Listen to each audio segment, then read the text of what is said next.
اللہ کے محبوب سیر کرنے کے لیے مدینہ المنورہ سے باہر کھلی فضا میں تشریف لے گئے، تو وہاں ایک قافلے نے پڑاؤ کیے ہوا تھا، اس کا نام تھا وفد طارق، یعنی ان کا جو بڑا تھا اس کا نام طارق تھا، تو اس لیے اس کا نام پڑ گیا وفد طارق۔ تو ان کے اونٹ چل رہے تھے، ایک سرخ رنگ کا اونٹ حضور کو پسند آ گیا۔ اہل قافلہ سے پوچھا یہ اونٹ بیچتے ہو؟ انہوں نے کہا جی بیچتے ہیں۔ جب سودا طے ہو گیا تو فرمایا میں کوئی تاجرانہ غرض سے نہیں آیا تھا کہ قیمت ساتھ لے کے آتا، میں تو سیر کے لیے آیا، اچانک تمہارا اونٹ سمجھ میں آ گیا تو میں اس کو خرید لیا، اگر تم میرے پہ اعتبار کرو تو میں اپنے شہر جا کے اس کی قیمت تمہیں بھیج دیتا ہوں اور اونٹ ساتھ لے جاتا ہوں، نہیں تو ٹھیک ہے آپ رکھ لیں اور میں کوئی آدمی بھیج دیتا ہوں، تو انہیں کوئی بات نہیں، ہمیں اعتبار، آپ لے جائیے۔ حضور نے اونٹ پکڑا اور مدینہ المنورہ کی جانب چل دیے۔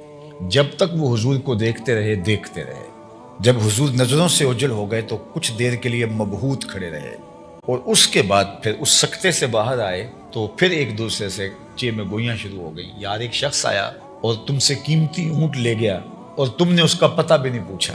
اب اونٹ قیمتی اور لے کے جانے والا لے کے جا چکا ہے، اور نہ انہوں نے پتہ پوچھا، نہ انہوں نے بتایا، نہ یہ جانتے تھے، نہ درمیان میں کوئی ضامن۔ تو بس حضور کے حسن و جمال میں ایسے کھوئے کہ پتہ پوچھنا کیا پوچھنا تھا، پتہ اپنا پتہ ہی بھول گئے۔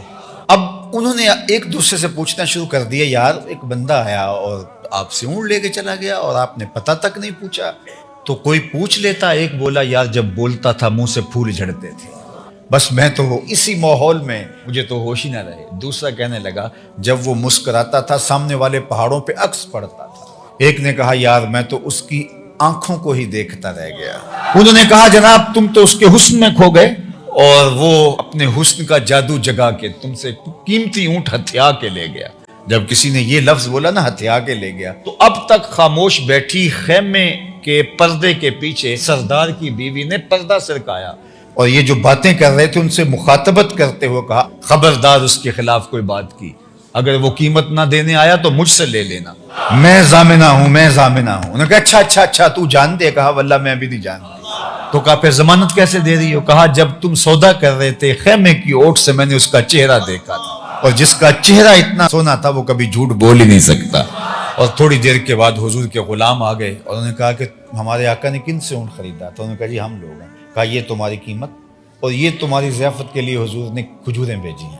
تو انہوں نے کہا ہم قیمت کیا لیں گے، ہمیں لگتا ہے ہم بک چکے ہیں۔